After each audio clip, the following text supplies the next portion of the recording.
Welcome everybody to another episode of the Definitive Crusade.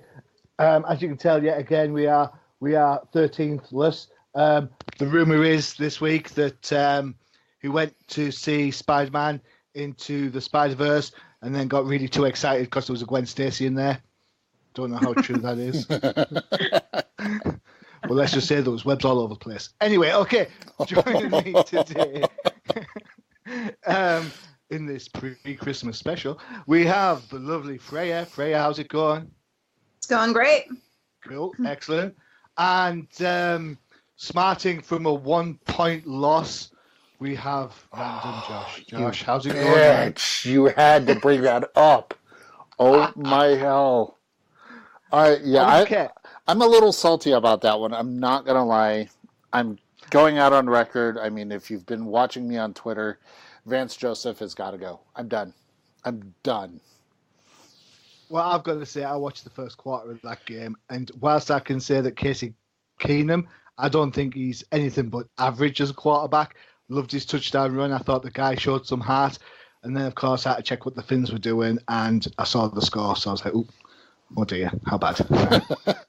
We lost to the 49ers as well. So now, we lost to the 49ers. They've got a worse record than us. And then the Browns now have a better record than the Broncos. I'm sorry. I know this is a DC podcast and we're taking an NFL turn, but what the hell? This is bringing back horrible memories of Josh McDaniels as head coach, and I'm done. Okay. Whew. All right. Okay. So for this week's books, before we get into them, I want to say this. It's supposed to be Christmas. Yeah. You lot made me read these books.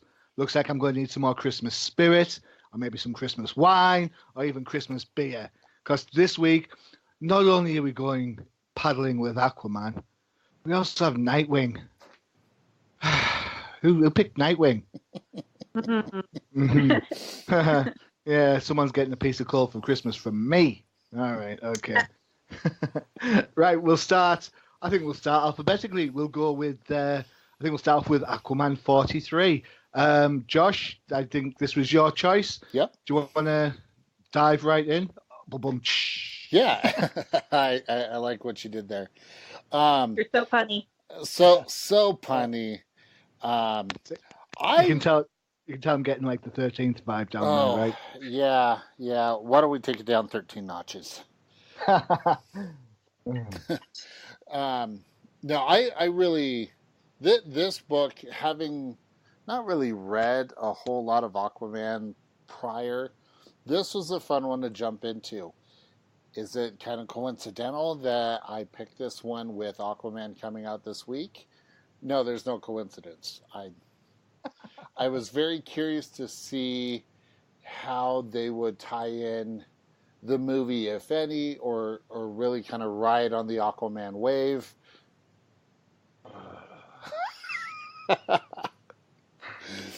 You're welcome. The one thing I did like is that this is not an origin story. So we're not going to get, the history of Aquaman. We're not getting that. I will admit that the story, it was jumping around quite a bit. It seemed like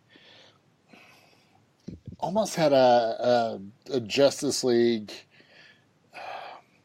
rehash, if you will, of little town by an ocean, and there's Aquaman just kind of hanging out. I don't know if you guys felt the same way, but that's how I was feeling. I do like that they are kind of keeping the look of Aquaman to what we've seen on the film, but yet it's... I don't know why the blonde. I don't know. Blonde and beards. Well, I know he's always been, but... Hey, Aquaman's always been blonde. I understand that, but we can move away from it. But I also... Blonde beards are just kind of weird to me. But... Okay. Yeah, I know. I'm weird. Get used to it. But the story of the village of Unspoken Water is very intriguing to me.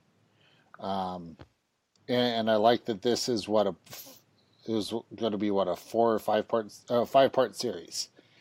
It's a trade paperback special, at least in format. It seems like every issue, every story from DC comes out in 5 or 6 parts, ready for that good old trade paperback market. Which, honestly, it kind of works, because then you have a definitive beginning and end for the story within the 5-part series. Written by Kelly Sue DeConnick, with penciling done by Robson Roca, and inking done by Daniel Heinrichs. If I butchered your name, I'm so sorry. With coloring done by Sonny Cho. I like the artwork in this, though. I think they did a really well. They did a good job with it. Just from previous DC books, it's a challenge to be able to capture really good art when it's raining all the time. Yeah, unless you're in Gotham. Unless you're in Gotham, then everything's a shit show. Cool. Good shout. So, let's switch over to our Aquaman fanatic. There's another one. Yes. I'm on fire. Somebody put me out. Get the water. Freyja. Yeah, well, give me some water. Freyja, you've been singing. Is that right? Singing praises and love for Aquaman for quite some time. So this is a change of pace book. It's kind of a new storyline, a new way to go, following Drowned Earth. So what's your take on Aquaman 43? Okay, so I know that we're having a thing with, I guess, amnesia for the past couple months, I forget who started that. Nightwing. Anyway, but at least with Aquaman, his personality hasn't really changed. He's still the same person, which is completely nice. And I like the new characters. I did enjoy the artwork. And of course, an Aquaman story is going to be near the water because it's Aquaman. And to be honest, most of the Earth is covered in water, so might as well. Yeah, it kind of sense, yeah. I mean, he's gonna go to the islands and stuff, but I liked it. I like Callie the best, actually, as for one of the newer introduced characters. At first, I thought she was like Wonder Woman, like for a few seconds. I'm like, oh no, that's not. I could say so. Yeah, it's just a little bit, but I'm enjoying it. I'm looking forward to where they're going with this whole arc. Because it's a nice change of pace instead of, him being the king of Atlantis and, whatever. I know that a lot of people wanted him to be more regal and whatnot, but if they're going to go regal, they need to go like Game of Thrones regal, where you execute people and stuff. It needs to be dark. And because this isn't a Black Label book or anything, it's not going to be dark, so they can't really go in that direction, which is idea DC, throw Aquaman in your adult area and hedge people and stuff, you can do that. It's Aquaman. Have people get ripped apart by sharks. You have so much potential there. But anyway, I'm looking forward to this, especially now that, different powers and stuff are coming out and going to involve magic, obviously. So, and I would like to have Mera just pop out of nowhere, because why not? So, anyway, cool. I'm looking forward. Excellent. Thank you very much. So, it was an interesting read. I'm not a huge Aquaman fan. I think I got on board when Stefan Sejic was on the art, which I really enjoyed. The whole idea of the ocean having a presence reminds me of the Peter David run and Rick Leonardi years ago when he got his water hands and stuff. So it's been a while since we've kind of had that sort of that vibe, which is kind of cool. I like Callie also, Freyja. She reminds me a lot like Pandora from the Trinity of Sin back in New 52, if anyone remembers that. I'm interested in how long they keep this whole Lost Man of the Ocean vibe going, because it's kind of like on Arrow on TV. You know, when Oliver's stuck in jail, you know sooner or later he's going to get out. It's like, when's it going to happen? So you know sooner or later Arthur's going to get his memory back, but just when. Which kind of, the more it dangles, I guess people either get impatient or they'll want to see it. I like the whole dialogue about the name and how it should sound, have emphasis and gravitas. I'm thinking, well, Arthur doesn't sound particularly gravitary, but never mind. Let's see. Josh called it out on the creators. So the art by Robson Rocker is pretty much like the writing. It's solid. I love the art of the ocean. You know how like it parts halfway through, and the colours by Sunny Chow do have a dark tinge, which suits the story, and as well as the location. It's supposed to be kind of like that island out in the dark reaches of an ocean. So it's interesting that the whole do this ocean vibe thing, and it's angry, and why is it angry, and so on. So it'll be interesting to see how it goes. As I say, not a big Aquaman fan, but I think if people are buying this book because of the movie, I think they'll get something out of it. What do you guys think? I would agree. I think it's going to spark an interest in Aquaman. Hopefully people aren't getting the book thinking that, they're getting a Jason Momoa book. Yes, I realize my previous statement is slightly contradictory. But at the same time, you're not going to be disappointed either. Did anyone see Jason Momoa do the hacker? Yes. It was badass. Makes you want to go and watch some rugby, right? Absolutely. I love rugby. It's such a Really? good sport. Oh, yeah. It's one sport I do not know the rules of. Anyway, right. Moving away from sport, we're over to our next Amnesiac with Nightwing number 55. Freyja has put herself on my naughty list for picking this book. Thank you, Freyja. So you get the joy of starting us off on this one. There you go. Take it away. Hey, I have to remove myself from some joy in this holiday season. So there's a masochist element to this. Yeah. Is that what you're saying? Yep. Just how I feel this week. Plus, I kind of want to torture you guys too. So a little bit of a sadist sleeping through too. So anyway, the pin on us. Pick someone else. Pick Harley Quinn. Harley Quinn. Hey, I could have picked Harley Quinn, but anyway, this whole. I can't call him Rick because that's just stupid. I'm not going to call him that. So Dick Grayson is still going by Rick. It's still hanging out at the bar and not acting like Dick Grayson at all because he's an amnesiac. And apparently he has money. I don't know how the hell he has money, but I don't. It's Scarecrow's here, but now he's not really using fear toxin. He's using something different to help people get over their fears, but they're extremely violent. I don't exactly understand what he's doing because it's just different. And then we have new Nightwings running around, which are these group of reporters, or chief, whatever. I don't even freaking care. Like, I saw them and I'm like, I don't care. Like, we don't need a team of Nightwings. I'm sorry. This just kind of feels like the Catwoman copycat, but they're actually hanging around more than one issue. So, like, it's just the artwork style. It was different. I did how they made Dr. Crane lanky and obviously crazy looking, which is nice because it's, he looks like a scarecrow, so his body build is like a scarecrow, and I appreciated that.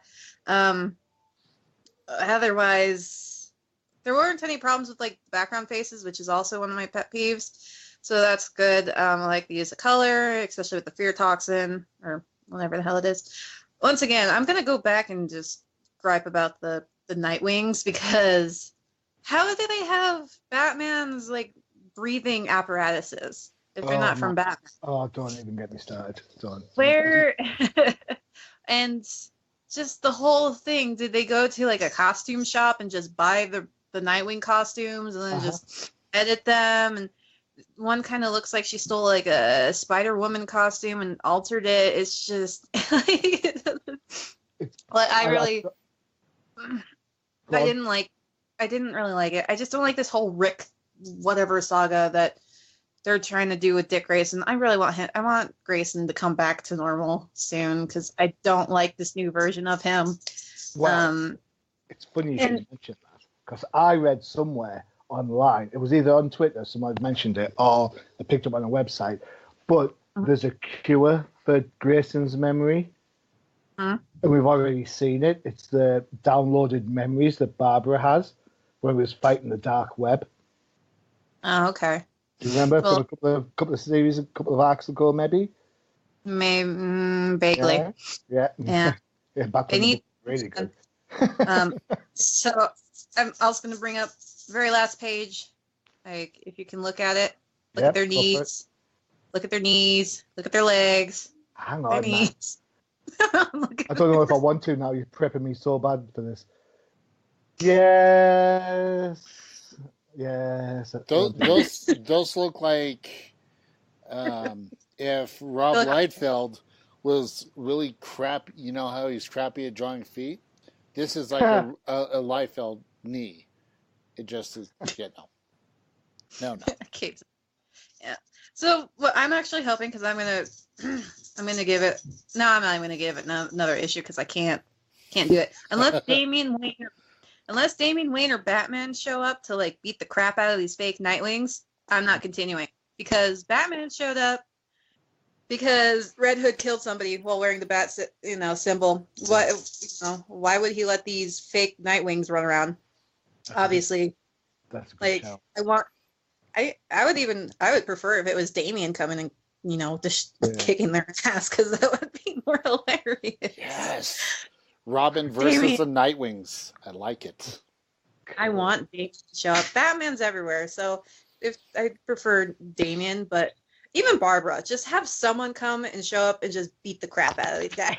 Then I'll read it. It's a really good point you make, because the relationship between Damian and Dick Grayson, rather than Rick Grayson, is historically it's a really good, solid brothers type of relationship. Damian thinks that he and Grayson make the best Batman and Robin. So you'd think there would be an element of Damian in this. On the other side, I'm just pleased that the guys involved on this book aren't writing Damian, because that would be a turgid affair if I ever saw one. But, quick question for you both. The Scarecrow's in this book. Which version do you like best? The Scarecrow in this book or the Scarecrow in Kings of Fear?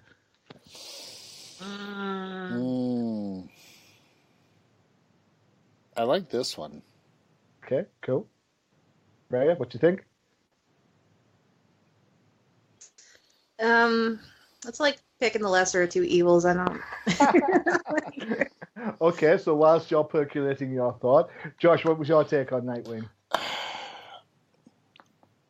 I don't like the multiple Nightwings.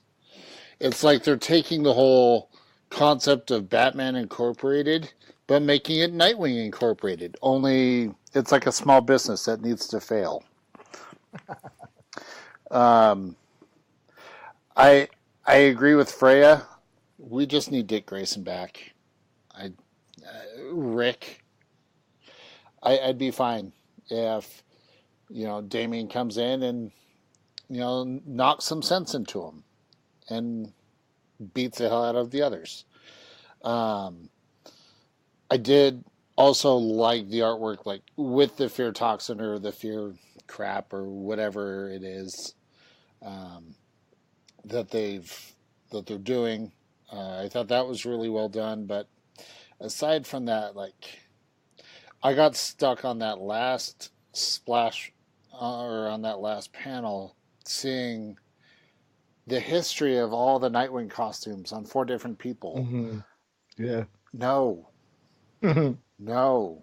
There's a reason why the original Nightwing costume should have stayed where it was.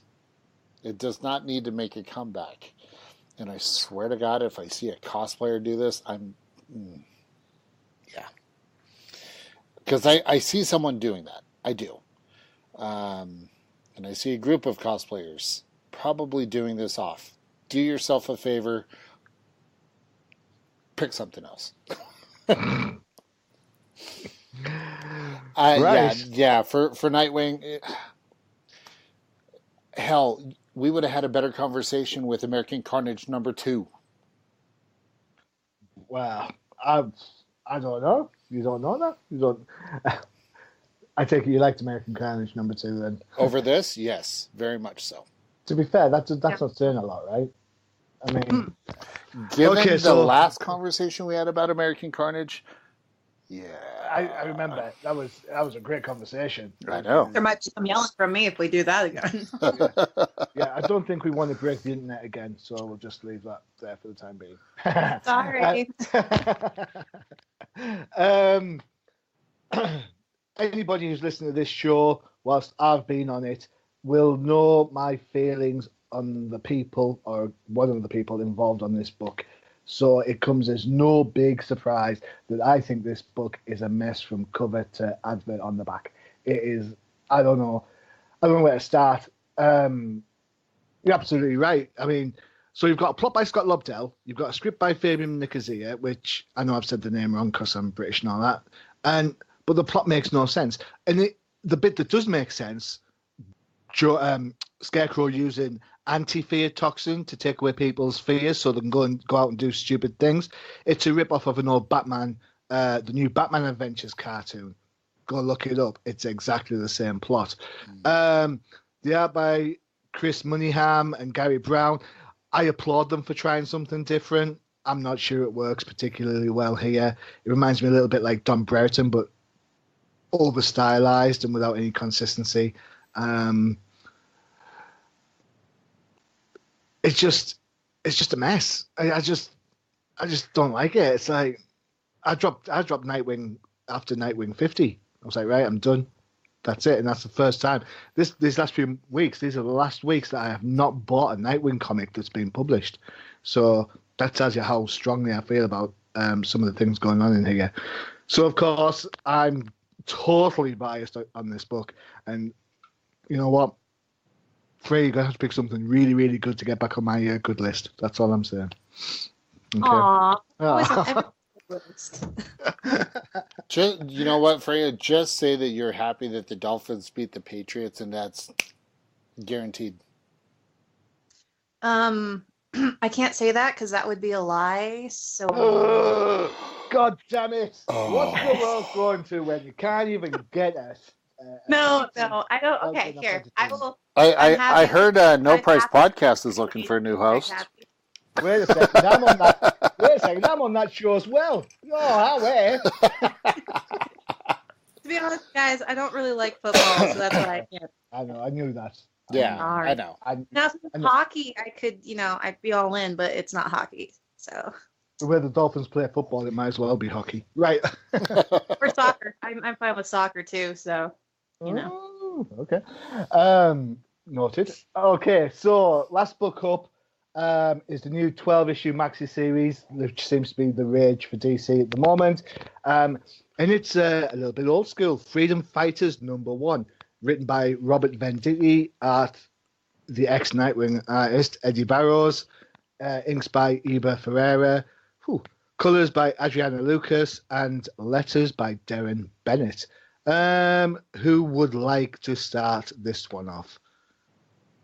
Ladies first. I could. Go on, off you go, Freya. So, I'm gonna be completely honest. The entire time I was reading this book, I was thinking of that called the Team America movie. Okay. That song, the America, fuck yeah, the entire time. Wait a second, don't you play guitar? So you play guitar, don't you? Yeah. Yeah, there you go. For the next podcast, to make up for picking Night 155, we're going to have a Freyja acoustic special of, what was it called? America, Fuck Yeah. Is that the song called? Is that what it's... Yeah, Yes? no, that's not going to happen. Dan almost had it. I would have got away with it too if it wasn't for Pesky Kids. We can edit it in, so it's just in the background. Cool, yeah. So, like, I like the artwork. It did seem a little bit dark on some of the shadowing, but, you know, it's not that bad. It wasn't like Batman level, you know, darkness and shadowing. It was very graphic, which was also very nice for this whole thing. I was kind of going like, it's like the overly patriotic thing that makes me sick. So I can't. I mean, I've been around some extremely patriotic people before, but this was just a bit much for me. And it also kind of felt like another rehash, you know, regurgitated America versus Nazis thing that seems to be very, very popular. And I don't really know why, since that war happened. It's going to be up to close to 100 years pretty soon. So, like, Yeah. It's just, I don't know. And I'm not used to the characters, so I think that's new. So I'll continue reading it. But honestly, I don't know if I like or hate this book. I'm just kind of in a state of... That's a good shout, actually. That is a really good shout. I think it is, whilst it's supposed to be comic book entertainment, it does have views that could potentially polarize. So, you know, it's a really good shout. Josh, your take. I loved it. I absolutely loved this book. I realise now, we can imagine you standing up and saluting this book right now. No. Is that right? No. Saying Pledge of Allegiance to it every day. No, that's slightly blasphemous. But, you know, who am I to judge? No, this one was a nice twist, if you will, for DC books. Taking that patriotic feel and really blowing it out of proportion. And I think that's one thing I liked about it. The Plastic Men, holy hell. Yeah, I love them. That was some of the coolest artwork to make them look absolutely sadistic. It was dark and gritty, and I tip my hat, if you will, to the artists on this one. They really did a good job. They stuck to their guns on this one. I thought the writing was solid, you know, to match the artwork, and I'm very excited to see how this goes. It was like patriotism meets Watchmen. Yeah, that's a good analogy. I like that, yeah. Although the Nazi Megazord thing was kind of weird. I don't know if you guys caught onto that there at the end. Yeah. It kind of reminded me of the of X-Men, you know. The Sentinels. Oh, the Sentinels, yeah. The Sentinels. But aside from that, I'm really intrigued to see how this 12-part series goes. So, Johnny, well done on that pick. I thoroughly enjoyed it. Cool. See, that's how we do it, Freyja. Hey, now. Freyja's going to hang up now, isn't she? All right, okay, so... If I could... I also love this book. It felt like an old-school book. I will say I've read a novel called Fatherland by Robert Harris, which has the same sort of, albeit without superheroes, but has the same theme of what happens if Nazis won the World War and how it would affect the world. So I kind of liked that element of it. I think Venditti's in a world building mode at the moment, issue 1, so he's got to set the scene and set the table. And I think he's doing some great stuff over in Hawkman, which I'm really enjoying. So I think this is the type of book that our erstwhile Gwen Stacy lover 13th would have loved because he likes those old school characters. The art by Ed Barrows, it works better than it did in his Nightwing stuff. I don't know if it's because he doesn't have to worry about being on point, because the Freedom Fighters aren't a massive icon character the way Nightwing used to be. I also love the Plastic Man, and I'm sure there's going to be a crowd of people complaining how the updated Phantom Lady's outfit isn't the same one as it was before. But I'd like to know equally how many people can actually name the Freedom Fighters. So it'd be interesting to see which one of those is the higher. But no, I enjoyed it. I thought it was a good book. I thought it was, it's kind of, it's funny you said it was kind of like Watchmen. And yeah, I feel it's kind of like Doomsday Clock, but without the pretension. If that makes sense. Yeah. Yeah, you know what I'm getting at, because Doomsday Clock's all about how it's got this massive meta meaning, and this is just a straight up comic book story, but it still has that whole sort of like world defining moment. So I enjoyed it. I'm really looking forward to it and seeing how it plays out. Well, and the fact that this takes place on Earth X, where Nazi Germany's metahuman,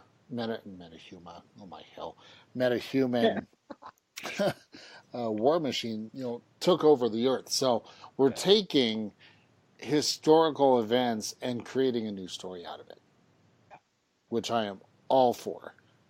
I think comic books have kind of transitioned to a rehashing, kind of like what we saw in Nightwing. Yeah. I think the problem with comic books sometimes is that there is not enough change. And it's funny because people say, I want things to change, and then people say, I want them to stay the same. So when people create comic books, you kind of like, how far do we go? How far can we push the envelope without giving it give like the illusion of something new, but it isn't really new? Do you know what I'm getting at? Mm-hmm. So I think this kind of book has that in it. There's a book out featuring kind of Justice Society style characters off from Dynamite at the moment called Project Superpowers. So if you like sort of old school characters, maybe that would be also a good book to buy. I know I shouldn't be plugging Dynamite, but these Dynamite comics is DC as well, right? No? Can I get away with that one? It starts with a D. We'll run with that. We'll go with that then. Yeah, cool. Okay, so that's your picks for this week. Some good, some we thought were great, and some that kind of in the fence there. So it's kind of a good mix. With this being the season to be jolly, I thought I would pose a question to my crusading colleagues. Guys, what would you want from DC for Christmas? Good question. More Titans episodes. No? We haven't even had them over here yet, so I can't say that. So. Freyja, we'll start with you. Ladies first and all that. What I want from DC for Christmas. For Christmas. Okay. Well, comic book wise, I want Damian Wayne to go and kick the asses of the Nightwing Crusade. So that's what I want for Christmas. So I'll keep it simple. Just do that. You don't even have to release it. Just send it to me and I'll be happy. I can imagine Freyja opening the present on Christmas Day and there's 4 little Nightwing masks all in a little bow. There you go. Cheers, then. With the heads of all the Nightwings attached to them. Josh, how about you? So a couple of things. I would like first to do a straight, not what we got, but a straight adaptation of The Killing Joke. However, do it in the style of Batman the Animated Series. All right. Do it like that. And don't bring in the whole Barbara Gordon, the Batgirl sex scene, all that. We don't need that. Just stick to what the book is.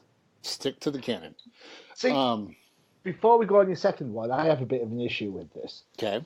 It annoys me when DC, in fact, any comic book company puts out an animated movie and says original animated movie, and then it's called something like Batman Year One. I'm like, well, hold on a second, that's not original. I've got the comics, I know it's not original. Yeah. And then they'll say, all right, we're doing The Dark Knight Returns. I'm like, well, I've got that as well. So I would rather DC stick to doing some original stuff, please. Do we need another Killing Joke adaptation? I don't know. There's a novel out. If it was in the style of Batman the Animated Series, like season 1. Okay. Season 1, season 2. That would be fun. Will I get that? No. That's why it's on this list. The second thing, I want a Superman game that is as awesome as the Arkham series. Open world. You didn't like Superman 4?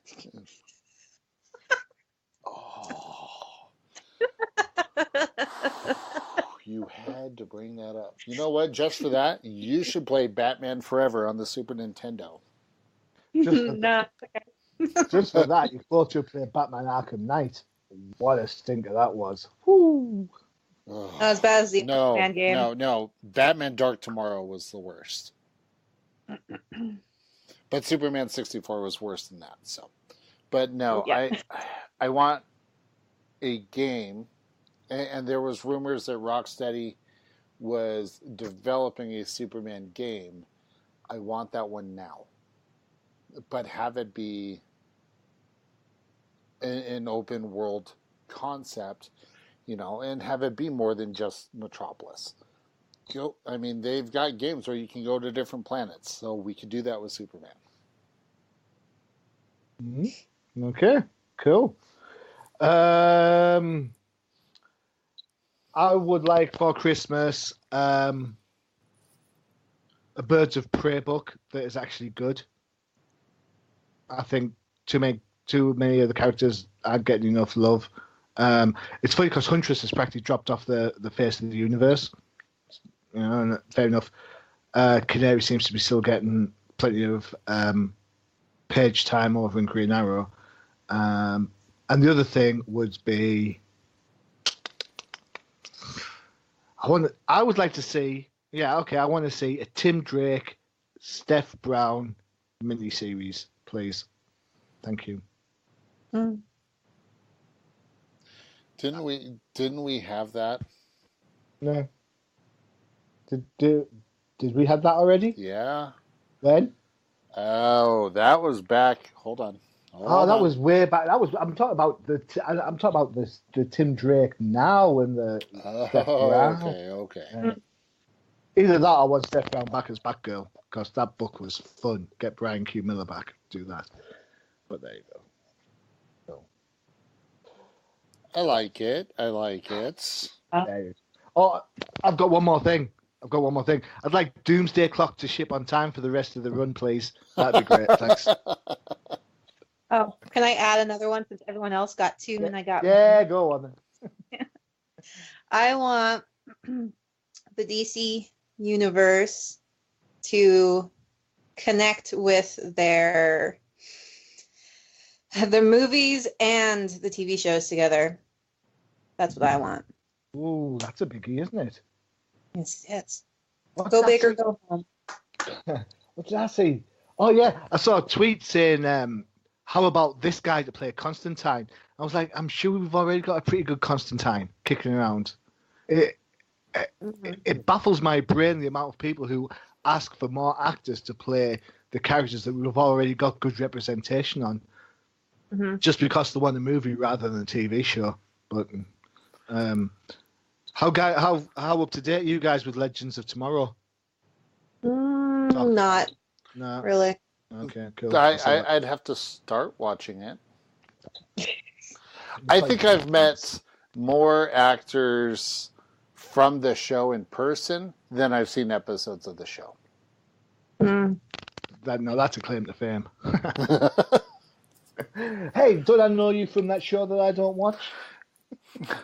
Hey, Brendan Routh, I know you play the Atom on Legends of Tomorrow, but you know, I thoroughly enjoyed you in Superman Returns. Not many people can say that. I liked him best in, what was that Gamer one? Oh, Scott Pilgrim Saves the World. Scott Pilgrim versus the World. First, whatever it's called, yeah. As the vegan.